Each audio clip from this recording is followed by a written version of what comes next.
ہوتا ہے۔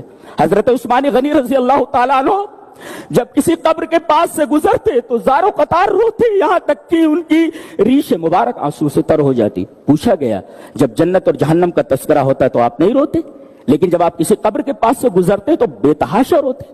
کہا کہ میں نے نبی کریم صلی اللہ علیہ وسلم کو یہ فرماتے سنا ہے کہ قبر یہ آخرت کی منزلوں میں سے پہلی منزل ہے، یہاں جو کامیاب ہو گیا وہ اگلے مراحل میں کامیاب، یہاں جو ناکام ہو گیا نامراد ہو گیا اگلے مراحل میں بھی وہ ناکام و نامراد ہے۔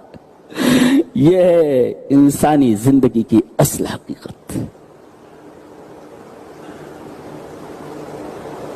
زندگی کا لمحہ لمحہ گارنٹیڈ ہے، کوئی گارنٹی نہیں کب آدمی دنیا سے چپ چاپ نکل لے کسی کو معلوم نہیں، اور پھر وہ ہے اور اس کا عمل، بقیہ کوئی اس کے ساتھ جانے والا نہیں۔ رب کی بارگاہ میں بھی کھڑا ہوگا، سوال ہوگا، صرف بندے کو جواب دینا ہے۔ دائیں دیکھے گا، بائیں دیکھے گا، اور پیچھے تو دیکھ نہیں سکتا اس لیے کہ رب تعالیٰ سامنے جواب دے۔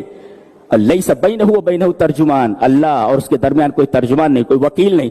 آج یہاں مجرم اپنے جرم سے بچنے کے لیے طرح طرح کے وکلا کو ہائر کرتا ہے، قیامت کے دن اللہ اور اس کے بندے کے درمیان کوئی ترجمان نہیں، کوئی بولنے والا، چپ لا یتکلمون الا من اذن له الرحمن، کوئی بول نہیں سکتا جب تک کہ اللہ اس کو بولنے کی اجازت نہ دے۔ اللہ اکبر، یہ سب آپ کھیل سمجھ رہے ہیں؟